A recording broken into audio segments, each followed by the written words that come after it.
The sky above New Alexandria shimmered with the soft, golden hues of a perpetual sunset, a testament to humanity's mastery over the atmosphere. For 3 millennia, Earth had known nothing but peace. Wars, once a defining feature of human history, had faded into myth. The last recorded conflict was a footnote in the archives, a relic of a bygone era. Humanity had turned its collective energy toward exploration, art, and the pursuit of knowledge. Cities like New Alexandria stood as monuments to this golden age, their spires reaching into the heavens, their streets alive with the hum of advanced technology and the laughter of a species that had long since outgrown its primal instincts. At the heart of the city, in a sprawling complex of crystalline structures, Dr. Ilara Voss adjusted the holographic display before her. She was a historian, one of the few who still studied the ancient art of war. To most, her work was a curiosity, a niche interest in a world that had moved beyond such things. But Ilara believed that understanding the past was key to preserving the future. Her dark hair was tied back in a loose braid, and her sharp green eyes scanned the data with a practiced ease. Beside her, her assistant, Kian, leaned against the console, his arms crossed. Kian was younger, his enthusiasm for their work often bordering on impatience. "Another day, another dead end," Kian said, his voice tinged with frustration. "Do you really think there's anything left to learn from these old wars? I mean, it's not like we're ever going to need this knowledge again." Ilara smiled faintly. "History has a way of repeating itself, Kian. Just because we've outgrown war doesn't mean we should forget it entirely. Besides, there's something fascinating about the strategies they used. The ingenuity, the desperation. It's a reminder of how far we've come." Kian shrugged, unconvinced. "If you say so, but I still think we're wasting our time." Before Ilara could respond, the room's ambient lighting shifted from warm gold to a cool blue. A holographic alert materialized in the air before them, its text glowing with urgency. "Priority message from the Global Council," a calm, synthetic voice announced. "All citizens are advised to remain calm and await further instructions." Ilara and Kian exchanged a glance. In their lifetimes, the Global Council had never issued a priority message. The very concept of urgency had become foreign in a world where every problem had long since been solved. Ilara tapped the hologram, expanding the message. Her breath caught in her throat as she read the words aloud. "Unidentified extraterrestrial vessels have entered the solar system. Initial communications indicate hostile intent. All citizens are advised to remain calm and await further instructions." Kian's eyes widened. "Aliens? Hostile aliens? That's impossible. We haven't had contact with another species in centuries. And even then, it was just those peaceful traders from Proxima Centauri." Ilara's mind raced. She had spent her life studying war, but always as an abstract concept, a relic of the past. The idea of an actual, imminent threat was almost incomprehensible. Yet here it was, staring her in the face. "We need to get to the council chambers," she said, her voice steady despite the turmoil in her chest. "If anyone can make sense of this, it's them." The streets of New Alexandria were eerily quiet as Ilara and Kian made their way to the council complex. The usual bustle of activity had been replaced by a tense stillness, as if the city itself was holding its breath. The holographic billboards that lined the streets now displayed the same message: "Remain calm. Await instructions." When they arrived at the council chambers, they found a scene of controlled chaos. Dozens of officials and scientists were gathered around a massive holographic projection of the solar system. At its center, a cluster of red dots represented the alien vessels, their trajectory unmistakably aimed at Earth. Standing at the head of the room was Counselor Yarrick Thorne, his silver hair and stern features a familiar sight to anyone who followed global politics. "What do we know?"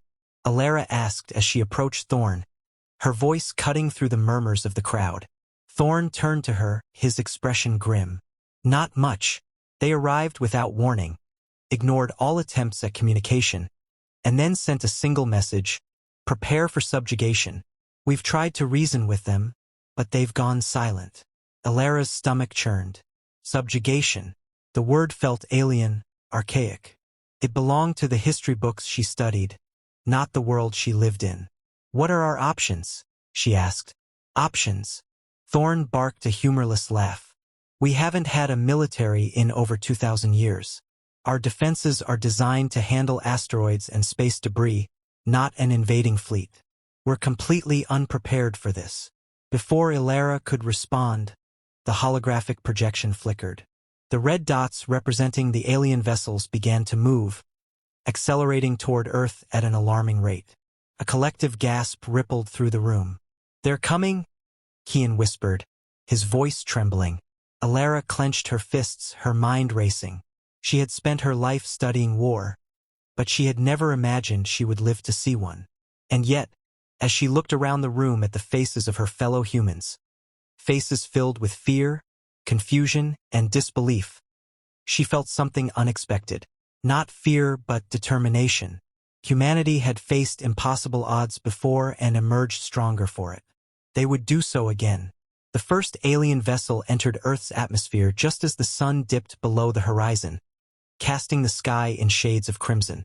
It was a massive, angular ship, its surface covered in jagged, obsidian-like material that seemed to absorb the light around it.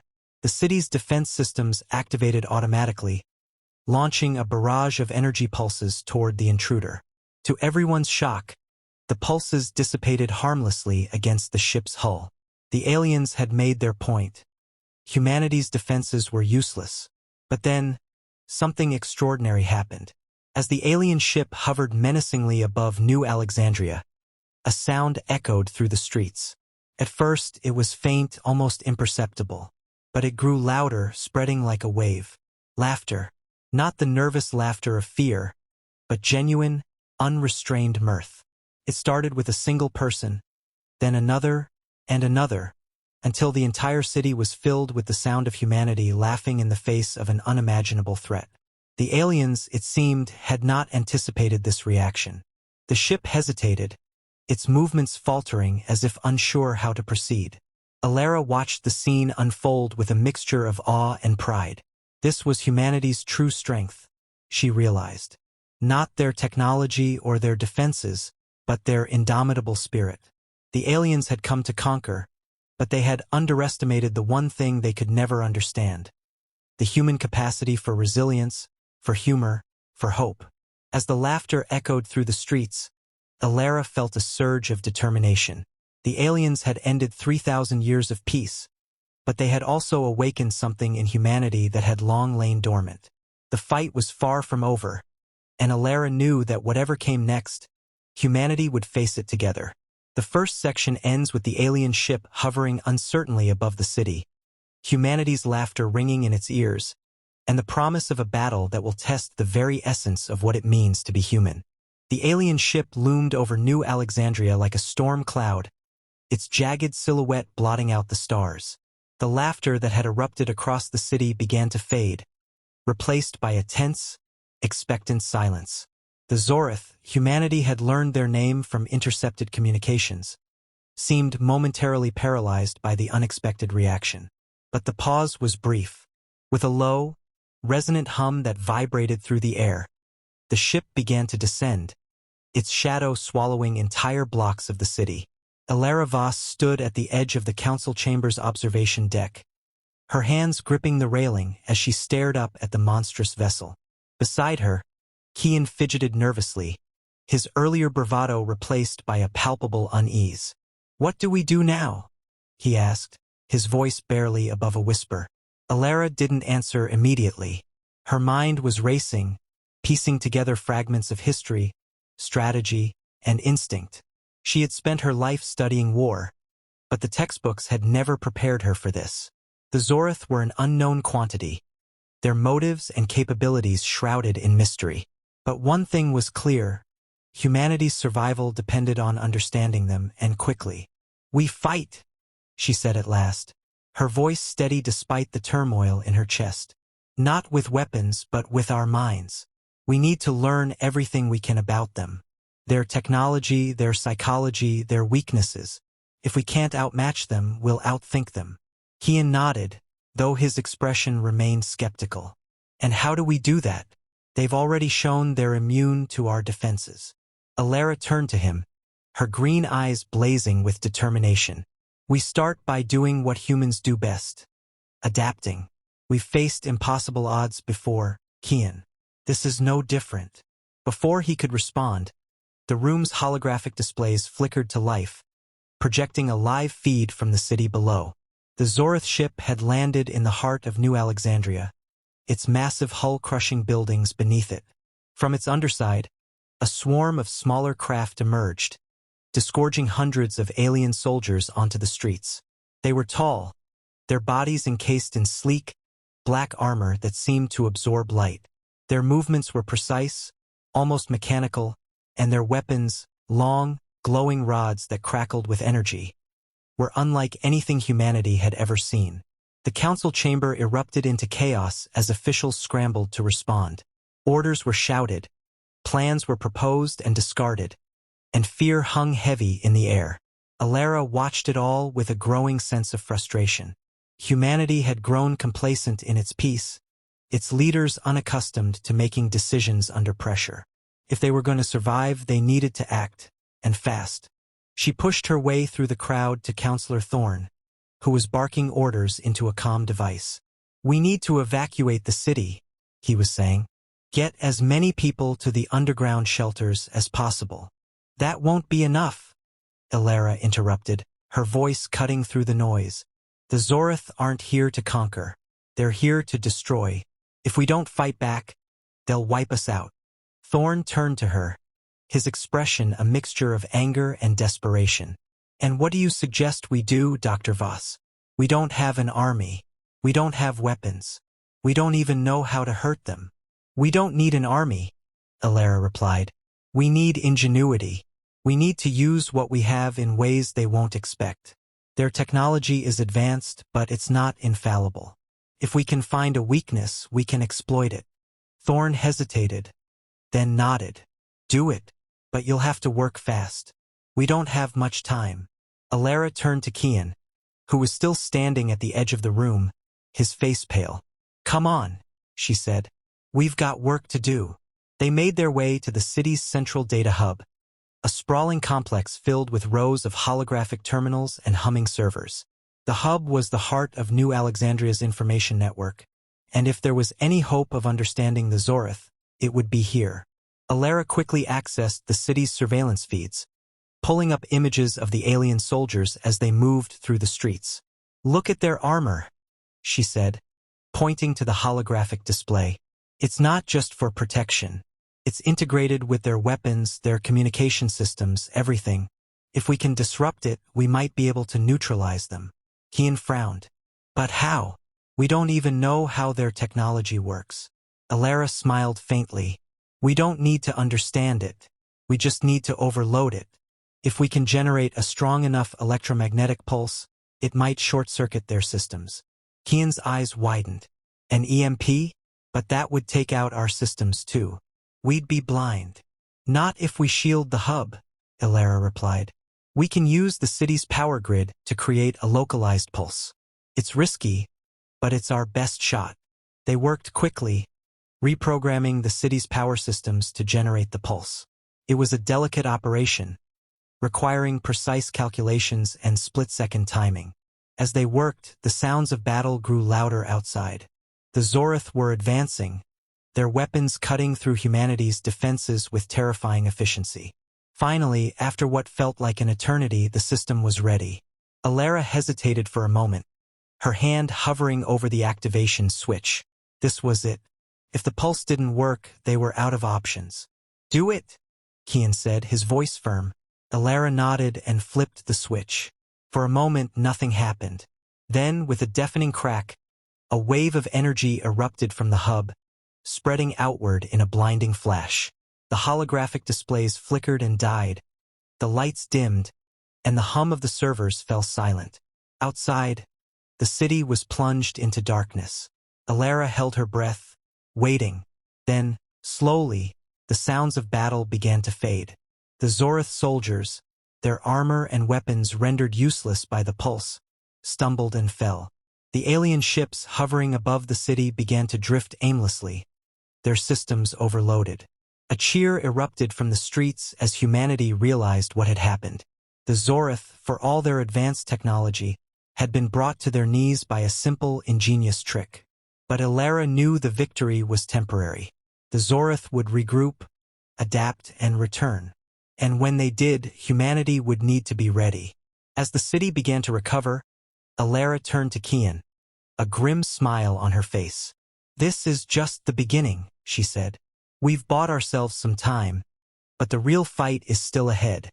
Kian nodded, his earlier fear replaced by a steely resolve. "Then let's get to work." The second section ends with humanity's first victory, a testament to their ingenuity and resilience. But the Zorith are far from defeated, and the stage is set for an even greater conflict. The laughter that had once echoed through the streets is gone, replaced by a quiet determination. Humanity has awakened to the threat, and the battle for survival has only just begun. The silence that followed the EMP pulse was deafening. New Alexandria, once a vibrant beacon of human achievement, now lay in darkness, its towering spires reduced to jagged silhouettes against the night sky. The Zorith ships, their systems fried by the electromagnetic surge, drifted aimlessly above the city like wounded beasts. On the ground, their soldiers, now stripped of their advanced armor and weapons, stumbled in confusion, their mechanical precision replaced by disoriented clumsiness. For the first time since their arrival, the aliens looked vulnerable. Ilara Voss stood at the edge of the Data Hub's observation platform, her gaze fixed on the scene below. The pulse had worked, but the cost was evident. The city's infrastructure was in shambles, its power grid crippled, and its communication networks severed. Yet, amidst the chaos, there was a glimmer of hope. Humanity had struck back, and for the moment the Zorith were on the defensive. "We did it," Kian said, his voice tinged with disbelief as he joined her at the railing. They're actually retreating." Ilara nodded, though her expression remained grim. "For now. But this isn't over. The Zorith aren't going to give up that easily. They'll regroup, adapt, and come back stronger. We need to be ready." Kian's enthusiasm faltered. "How? We've already used our best trick. What else do we have?"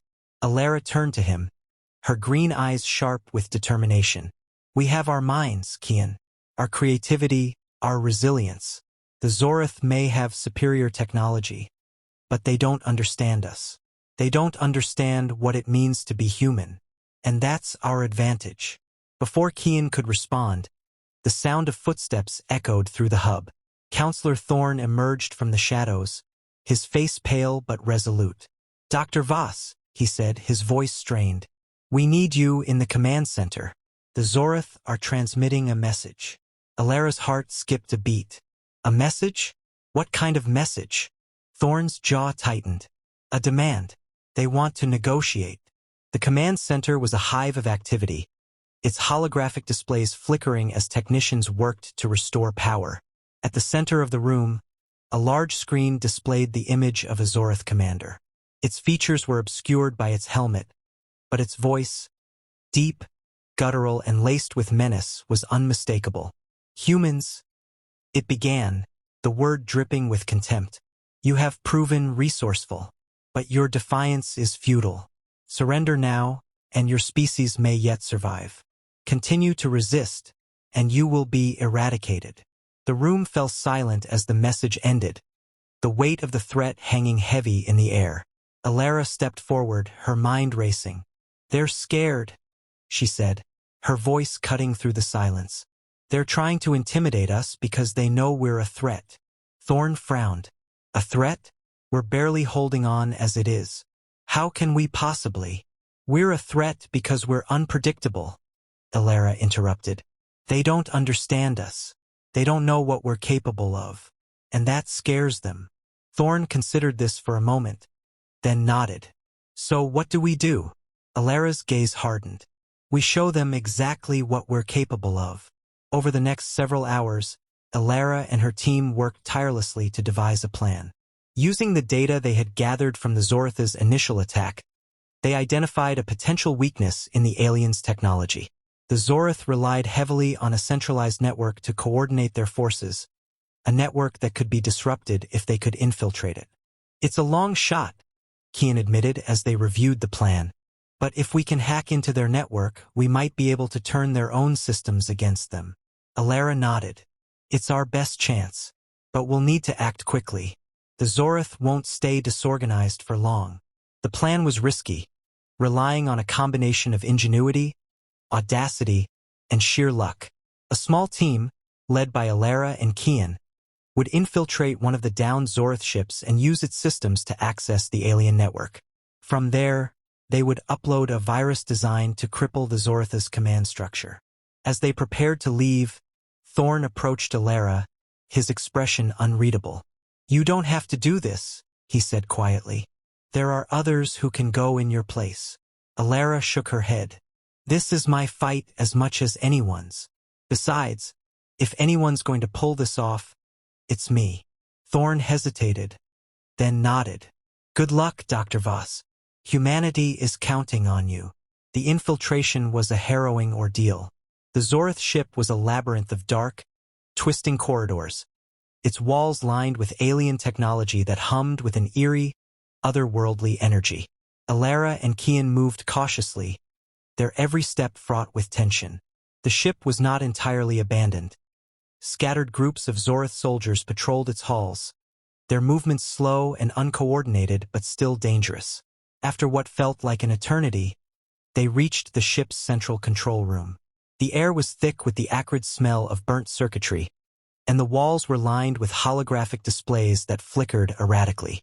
Alara quickly set to work, her fingers flying across the alien console as she uploaded the virus. It's done, she said at last, her voice barely above a whisper. Now we just have to hope it works.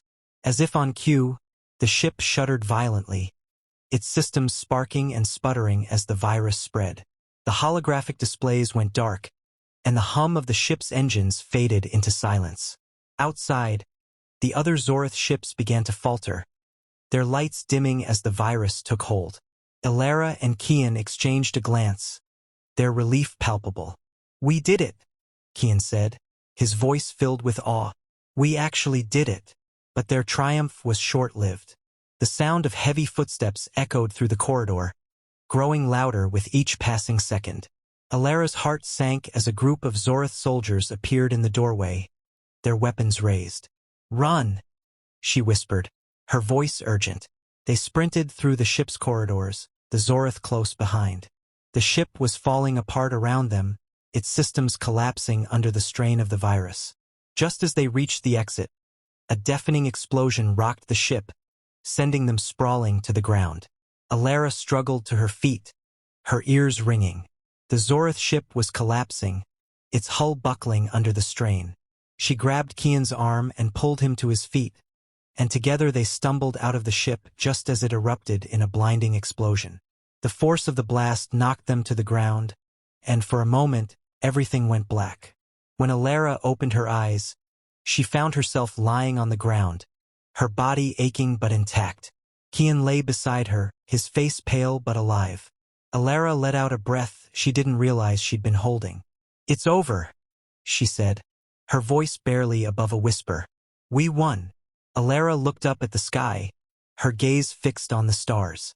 We rebuild, we learn, and we make sure we're ready for whatever comes next. The third section ends with humanity's hard-fought victory, a testament to their ingenuity and resilience. But the cost of that victory is evident, and the future remains uncertain. The Zorith may have been defeated, but the galaxy is vast, and humanity's journey is far from over. The laughter that once echoed through the streets of New Alexandria is gone, replaced by a quiet determination. Humanity has faced the darkness and emerged stronger, but the battle for survival is far from over.